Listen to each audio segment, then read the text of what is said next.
Hello everyone, welcome back to your YouTube channel for creative studies. कैसे हैं आप सब? आशा करता हूं आप सभी अच्छे होंगे। जैसा कि आज हम लोग जानेंगे BHIC 134 के लिए इंपॉर्टेंट क्वेश्चन विद आंसर। ये ओनली BHIC के लिए ही नहीं है, अदर कोर्स के लिए भी है, अदर प्रोग्राम के लिए भी है। मतलब हिस्ट्री जिनका भी सब्जेक्ट है उन सभी के लिए इंपॉर्टेंट क्लासेस हैं। ओके, चाहे कोई भी यूनिवर्सिटीज के हो, चाहे कोई भी एग्ज़ाम के हो, चाहे यूपीएससी में भी आपको इस आज के क्लास में बहुत हेल्प मिलेगी। आज जानेंगे हम लोग मैसूर राज्य के बारे में। मैसूर राज्य की स्थापना कैसे हुई, मैसूर राज्य में कौन कौन से शासक आए और इसका पतन किस तरह से हुआ, कब हुआ। ओके, इसके बारे में हम लोग क्लियरिटी पूर्वक जानेंगे। आप लोग वीडियो को लास्ट तक देखें।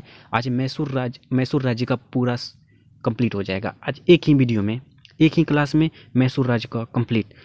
कोई भी एग्जाम में इस वीडियो से बाहर एक भी क्वेश्चन नहीं रहेगा, चाहे आपके सब्जेक्टिव हो या ऑब्जेक्टिव। ओके, चलिए स्टार्ट करते हैं आज के सेशन को। आज जानेंगे मैसूर के बारे में। मैसूर राज्य 18वीं शताब्दी में हुआ करती थी। वर्तमान समय में मैसूर राज्य कर्नाटक राज्य के नाम से जाना जाता है। ओके, और मैसूर राज्य जो है, अब जानेंगे मैसूर राज्य किस तरह से आया, किस तरह से मैसूर राज्य की स्थापना हुई, उसके बारे में जानेंगे हम लोग। जैसा कि लिखे में, बहमनी वर्ष से विजयनगर साम्राज्य के बीच बहुत बार लड़ाई हुई, जिससे बहमनी 5 राज्यों में विभाजित हो गया। मैसूर से पहले वहाँ विजयनगर साम्राज्य और बहमनी हुआ करती थी, और दोनों राज्यों के बीच बहुत बार लड़ाई हुई, बहुत बार। ओके, जिसमें से विजयनगर साम्राज्य बहमनी से थोड़ा बहुत ज़्यादा ताकतवर होने की वजह से बहमनी साम्राज्य का विघटन कर दिया था लड़ाई में, जिससे बहमनी राज्य 5 राज्यों में विभक्त हो गई थी। उनमें से पहला है अहमदनगर, विदर, बरार, बीजापुर, गोलकुंडा। Okay, clear. दोनों के बीच लड़ाई होती है, जिसके दरमियान बहमनी राज्य बहमनी राज्य का विघटन हो जाती है, जिसमें से 5 राज्यों में विभक्त होना, अहमदनगर, विदर, बरार, बीजापुर, गोलकुंडा। क्लियर। लड़ाई के साथ विजयनगर साम्राज्य का जो अंत होता है और उस तरह से मैसूर नामक नए राज्य की स्थापना होती है। क्लियर। दोनों के बीच लड़ाई होती है, जिसके दरमियान दोनों का लगभग विघटन हो जाता है। विजयनगर साम्राज्य का संपूर्ण रूप से विघटन होने के बाद मैसूर नामक नए राज्य की स्थापना होती है। क्लियर। अब नेक्स्ट चलते हैं हम लोग। जैसे कि अभी स्लाइड मैप दिखाई दिए, मैसूर राज्य जो है वडियार वंश से था। जिस तरह से मुगल वंश, तुंग वंश, उसी तरह से एक और वंश था वडियार वंश।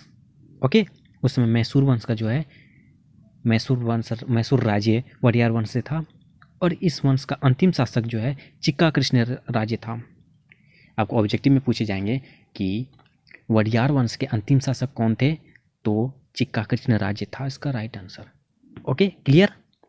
फिर इसके बारे में आप जानेंगे चिक्का कृष्ण के बारे में। चिक्का कृष्ण एक अयोग्य राजा था। चिक्का कृष्ण एक अयोग्य राजा था। चिक्का कृष्ण राज्य के शासनकाल में शासक तो चिक्का कृष्ण राज्य था, लेकिन उसके चलाने की जिम्मेदारी उनके 2 मंत्रियों के हाथों में थी, जिनका एक का नाम था नंदराज, एक का नाम देवराज। दोनों भाई थे, नंदराज और देवराज आपस में दोनों भाई थे। ये ऐसे मंत्री थे जो शासन को चला रहे थे वडियार वंश को। Okay, clear. फिर इन दोनों से हैदर अली ने युद्ध किया। हैदर अली, ओके, हैदर अली के बारे में आगे हम लोग जानेंगे। हैदर अली के और नंदराज और देवराज के बीच युद्ध हुई, जिसके दरमियान हैदर अली ने दोनों को पराजित किया 1761 ईस्वी में, और उसके बाद संपूर्ण मैसूर राज्य की स्थापना हुई। इससे पहले मैसूर राज्य की सिर्फ स्थापना हुई जिसमें वडियार वंश का शासक चला रहा था, वो संपूर्ण मैसूर नहीं था।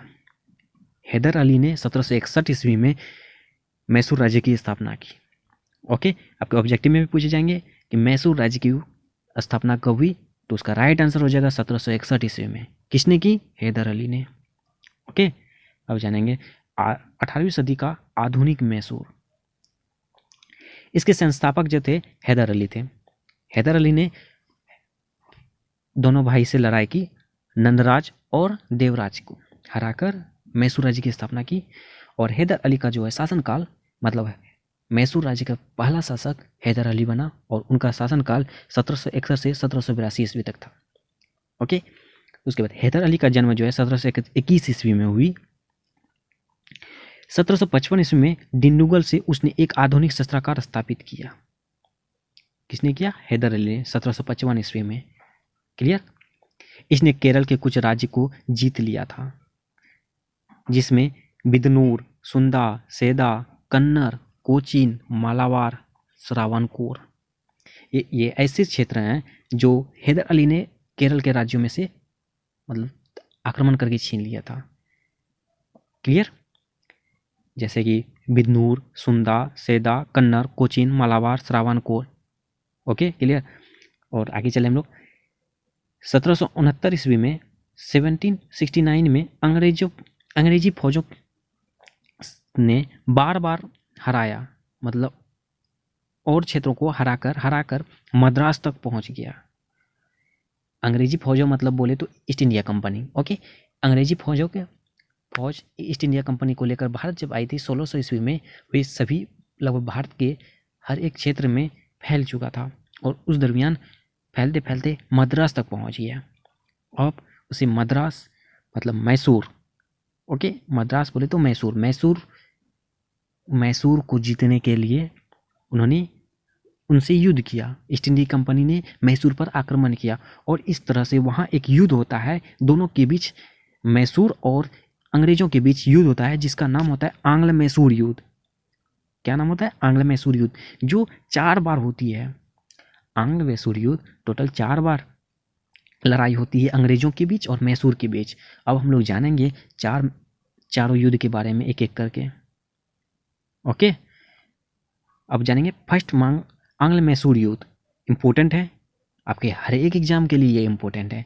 ओके, आपके इग्नू से हो या कोई भी यूनिवर्सिटी हो, कोई भी स्टेट पीसीएस हो, यूपीएससी हो, सब में आपको काफ़ी हेल्प करेगी है आज की क्लास।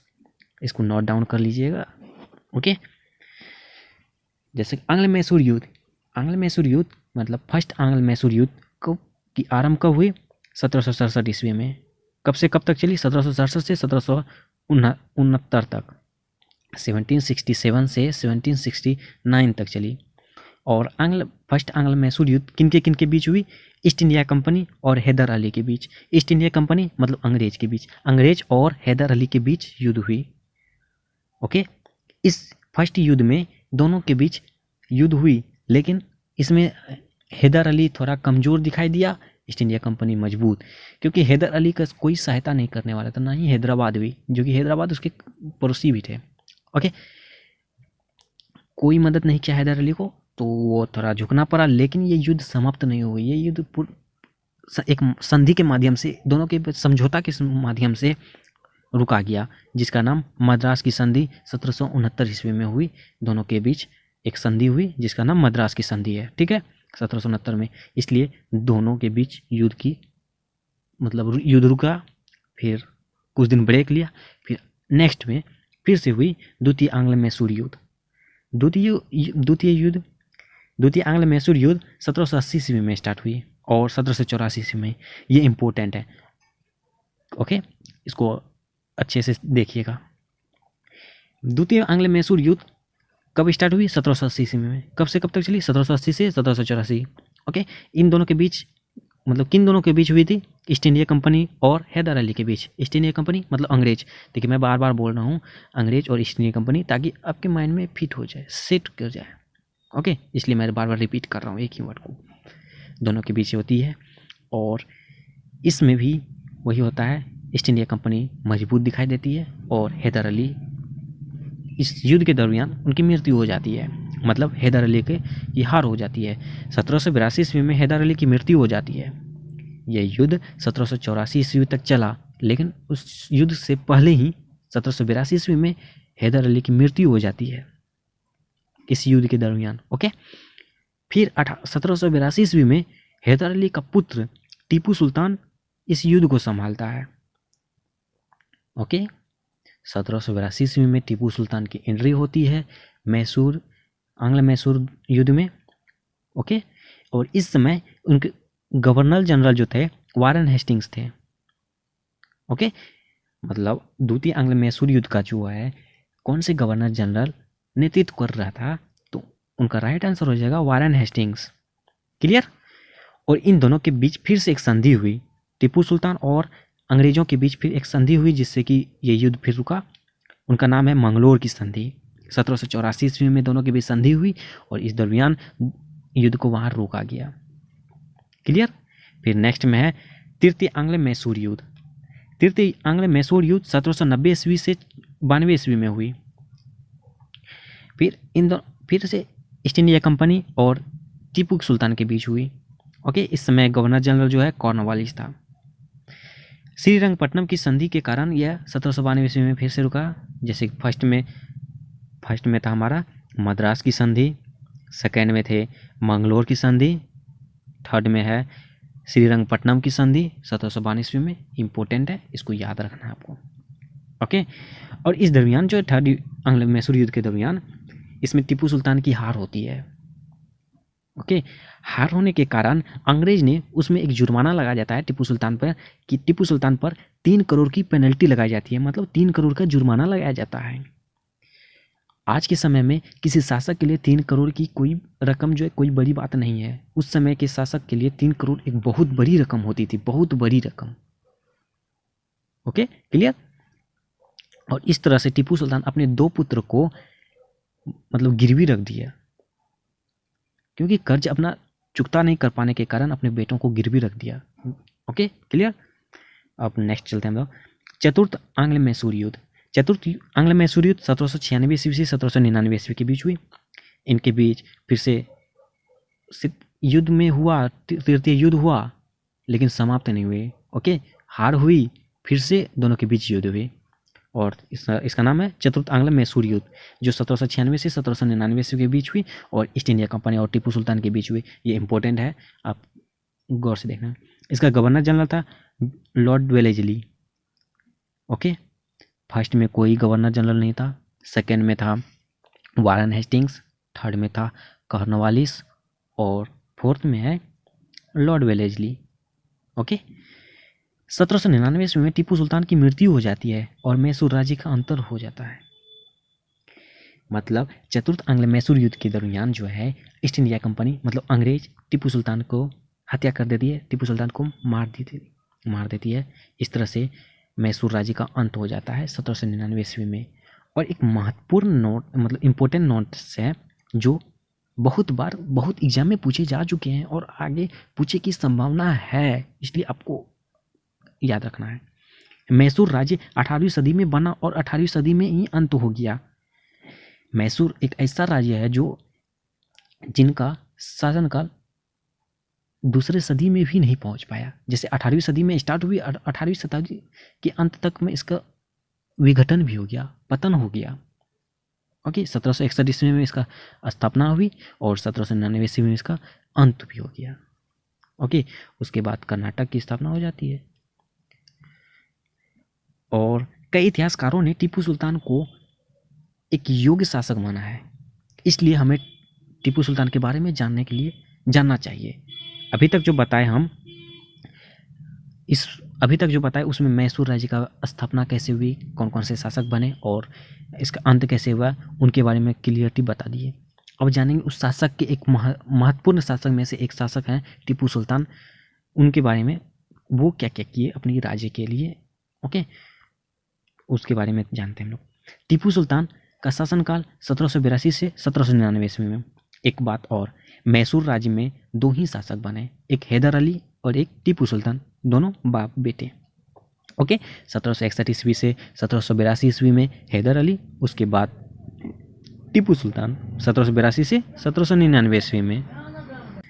क्लियर। टीपू सुल्तान जो है खुद को मैसूर का बादशाह माना। ओके, ये फ्रांस के जैकोबियन क्लब का सदस्य था। फ्रांस में एक क्लब था जिसका नाम जैकोबियन क्लब था, उनमें से एक सदस्य था, उसका एक सदस्य था। ठीक है, 1787 ईस्वी में मैसूर की राजधानी श्रीरंगपट्टनम को बनाया।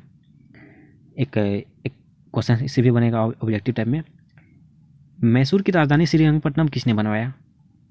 टीपू सुल्तान ने। कब बनवाया? 1787 ईस्वी में। और यहाँ जैकोबियन क्लब बनाने का निर्णय लिया। क्लियर।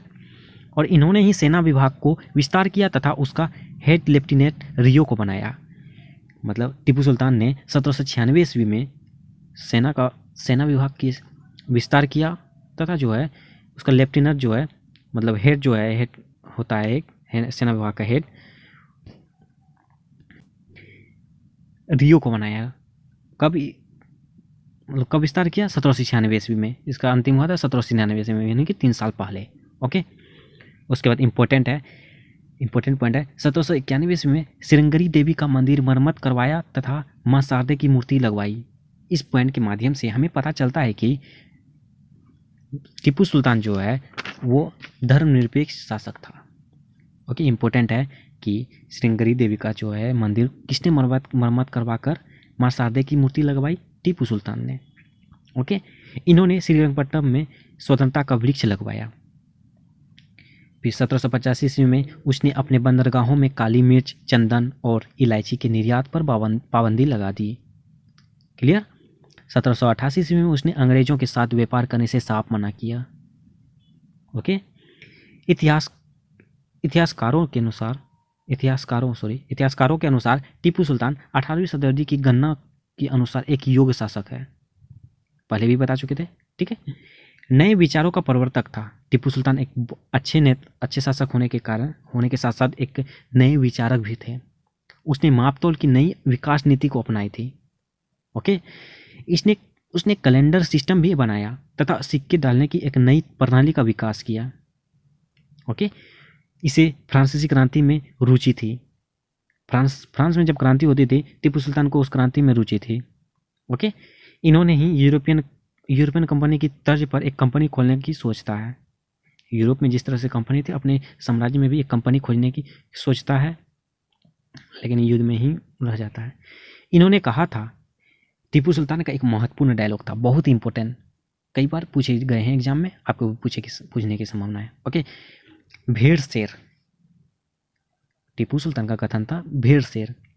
इसका अर्थ है भेड़ की तरह लंबी जिंदगी जीने से अच्छा है एक ही दिन जीऊं लेकिन शेर की तरह। भेड़ की तरह लंबी जिंदगी जीने से अच्छा है एक ही दिन जीऊं लेकिन शेर की तरह। ये किसका कथन था? टीपू सुल्तान के।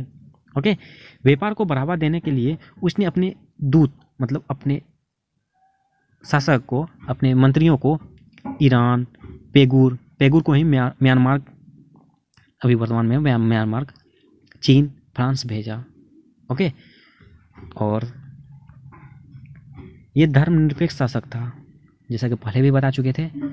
श्रृंगेरी देवी मंदिर का मरम्मत करवाया था, मां शारदे की मूर्ति लगवाई थी 1791 ईस्वी में, इसलिए ये धर्मनिरपेक्ष शासक था। और इनका मृत्यु 1799 में चतुर्थ आंग्ल मैसूर युद्ध के दौरान हुई। ओके, और इस तरह से मैसूर राज्य का संपूर्ण जानकारी इस क्लास के माध्यम से आपको प्राप्त होती है। ओके, आई होप कि आप लोग मैसूर को सही पूर्वक, अच्छे पूर्वक, विस्तार पूर्वक से समझ गए होंगे। एक क्लास में मैसूर को ख़त्म कर दिए। ओके, और वीडियो पसंद आए तो प्लीज़ लाइक कीजिए, कमेंट कीजिए, शेयर कीजिए, और अभी तक जो चैनल को सब्सक्राइब नहीं किए प्लीज़ चैनल को सब्सक्राइब कीजिए। ओके, आप लोग हमें मोटिवेट करें, ठीक है। और नेक्स्ट वीडियो में हम लोग और भी कुछ जानने का प्रयास करेंगे। आप लोग बने रहें, कंटिन्यू। ओके, इसको नोट डाउन कर लीजिए, आपको काफ़ी हेल्प होगी। Okay, clear? चलिए मिलते हैं अब नेक्स्ट वीडियो में हम लोग। Thank you so much guys.